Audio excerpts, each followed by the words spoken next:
Jadi pemerintah Islam, sudah saya katakan kan, kapan dia melakukan perbuatan-perbuatan yang melanggar syar'i, termasuk misalnya bergantung pada negara-negara kafir, itu kan tidak boleh mestinya ya. Mereka harus bisa bergantung dengan diri sendiri dan bergantung kepada Allah Subhanahu wa taala. Itu pelanggaran syar'i.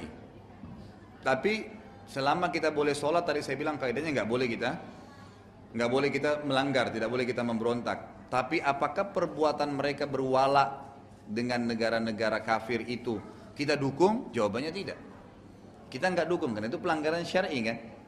Tapi kata Nabi SAW, selalulah kalian patuh kepada pemimpin kalian dalam keadaan susah ataupun senang. Ali radhiyallahu anhu juga berkata begini, la yuslihun nasu illa amir. Tidak mungkin manusia bisa baik kecuali ada pemimpinnya.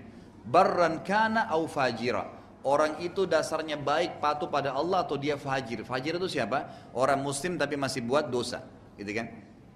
Jadi muslim tapi dia masih banyak maksiat. Ya seperti umumnya orang terjadi sekarang pemimpin kita, gitu kan? Jadi pemimpin umumnya umat Islam, maksud saya, bukan cuma di Indonesia. Jadi belum 100% terapin hukum Islam, masih ada pelanggaran. Artinya masih ada tempat zina terbuka, masih riba sana sini, apalah sogok menyogok, macam-macam pelanggaran syariat terjadi karena orangnya memang tidak paham agama, gitu kan?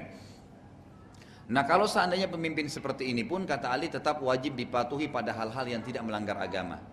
Lalu beberapa orang di sekitar Ali berkata, wahai Amir Mukminin, waktu itu jadi raja ya, wahai pemimpin orang beriman, hada bar, fama balu bifajir. Kalau orang yang patuh, wajar, orang yang dekat dengan Allah wajar kita patuhi. Tapi orang-orang yang fajir, orang yang bermaksiat, kenapa kita harus patuhi walaupun itu hal-hal yang yang apalagi dia ada pelanggaran agama. Kata Ali radhiyallahu anhu, dengan dia jalan-jalan akan dibuat aman oleh Allah. Dengan dia musuh-musuh negara akan dihadapi. Dengan dia perputaran ekonomi akan berputar. Dan dengan dia, walaupun dia fajir, tetap seorang muslim selama pemerintahan dia terjaga, gitu kan, dia akan membiarkan mereka untuk sholat sampai mereka datang ajal. Artinya memang di sini ada kaidah yang jelas dalam hukum syar'i kita. Semua yang kita tidak senangi dan salah kita pungkiri. Dan kita doakan kepada Allah SWT agar diperbaiki, bukan dengan pemberontakan. Dan semua yang baik kita dukung, termasuk masalah wara' dengan negara-negara non muslim yang sifatnya memang menggantungkan nasib sehingga memang diatur ya oleh negara kafir itu. Maka ini yang kita tidak boleh sebagai masyarakat dukung. Kita harus mendoakan agar mereka bisa melepas diri dari pemimpin-pemimpin atau negara-negara wala itu. Tapi kalau hanya sekedar kerjasama, itu nggak ada masalah ya, kerjasama ekonomi, ya kan.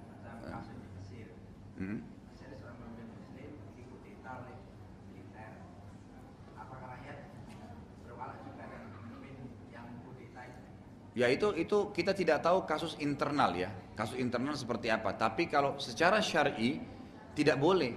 Harusnya pemimpin yang sudah resmi itu tidak boleh sama sekali, apalagi muslim. Apalagi memang dia mau menerapkan hukum Allah, apalagi dia membiarkan sholat, nggak boleh sama sekali dikudeta. Tidak boleh mutlak. Jelas hadisnya gitu. Sedangkan orang fajir aja nggak boleh, apalagi orang-orang yang mukmin, mestinya begitu, kan gitu. Jadi kalau saya ditanya masalah kasus Mesir, saya tidak berbicara tentang masalah ikhwan musliminnya atau kelompok apanya gitu kan.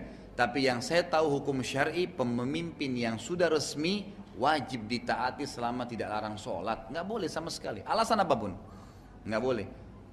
Makanya Abdullah bin Umar pun radhiyallahu anhuma itu dinukil oleh Imam Ahmad ya, yang mengatakan kita tidak boleh keluar dari pemimpin yang sudah dipilih atau setelah Allah tentukan dia jadi pemimpin dengan alasan apapun, apalagi mengangkat senjata dengan atasnya. Itu nggak boleh sebenarnya. Jadi istilah kudeta itu tidak boleh terjadi kecuali dalam keadaan tadi saya bilang memang tidak bisa lagi umat Islam sholat.